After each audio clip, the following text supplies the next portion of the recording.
Concedo a continuación la palabra a Su Excelencia el embajador Denis Francis, presidente del 78 periodo de sesiones de la Asamblea General de las Naciones Unidas.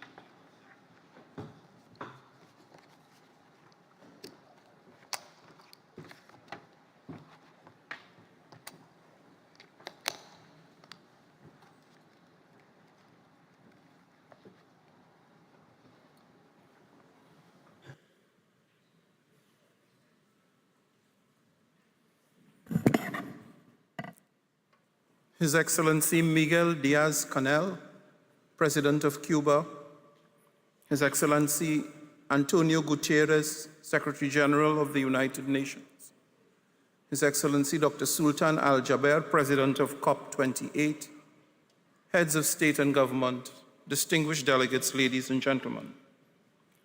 Thank you for the opportunity to join you today.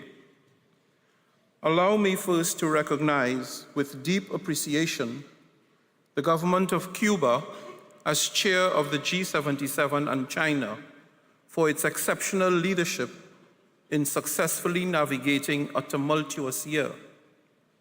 As our world continues to be challenged by multiple interconnected and cross-cutting crises, strategic leadership of the Global South is needed more than ever, particularly on climate change.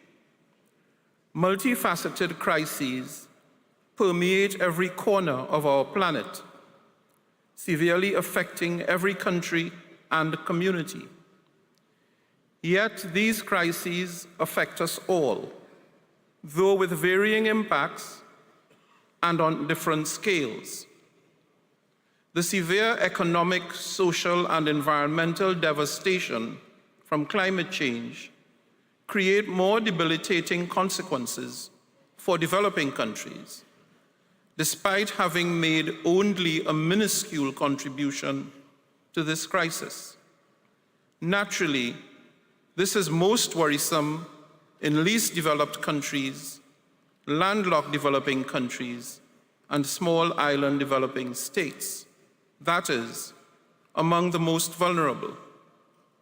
It is therefore essential that COP28 delivers an ambitious series of climate action outcomes, outcomes that reaffirm and strengthen the path to the 1.5-degree target, outcomes that accelerate adaptation to assist and support those most vulnerable, struggling on the front lines, and that produces a bold outcome on the promise made in Sharm el-Sheikh to put in place a fund and funding arrangements for loss and damage.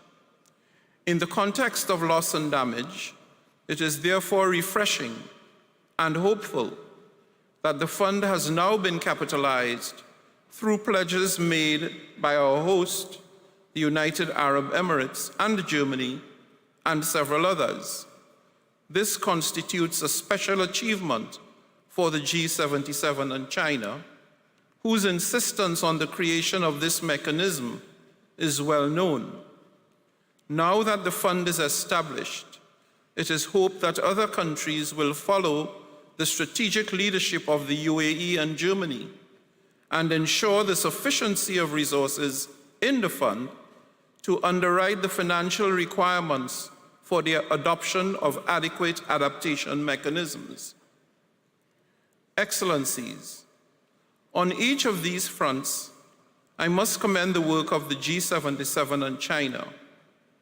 Members of this diverse group have undoubtedly been leading the charge to shift to renewable energy, as indeed they have been leading the calls for building resilience. They have spearheaded debates on climate finance, including pushing for the reform of the international financial architecture that would afford developing countries better access to development funding without the overhang of unsustainable debt levels.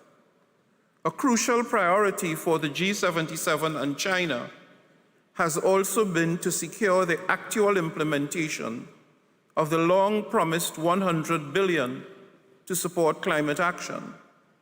And they have been instrumental in both prioritizing loss and damage as well as in maintaining support for the global goal on adaptation. As the President of the General Assembly, I am here to tell you that all the foregoing priorities are consistent with and indeed underscore many of the fundamental values and principles of the United Nations, such as solidarity, cooperation, inclusion, and assisting and supporting the weaker to ensure that no one is left behind. As mentioned during my address to world leaders yesterday, it is my intention to convene a Sustainability Week in April 2024 to address the dynamics of sustainability in relation to infrastructure, transportation, tourism, and of course, energy. We must continue to push the needle on these sectors that are so essential to modern economies, that yet constitute some of the greatest contributors to atmospheric emissions.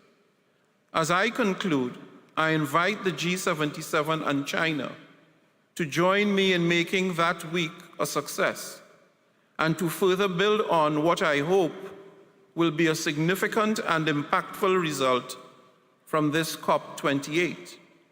Once again, I very much appreciate the privilege to participate in this G77 and China Leaders Summit, and I look forward with anticipation to working constructively with you here at COP and back in New York to secure ambitious, credible, transformative climate action that justly places sustainability at the very apex of our endeavors to stabilize atmospheric temperatures. I thank you.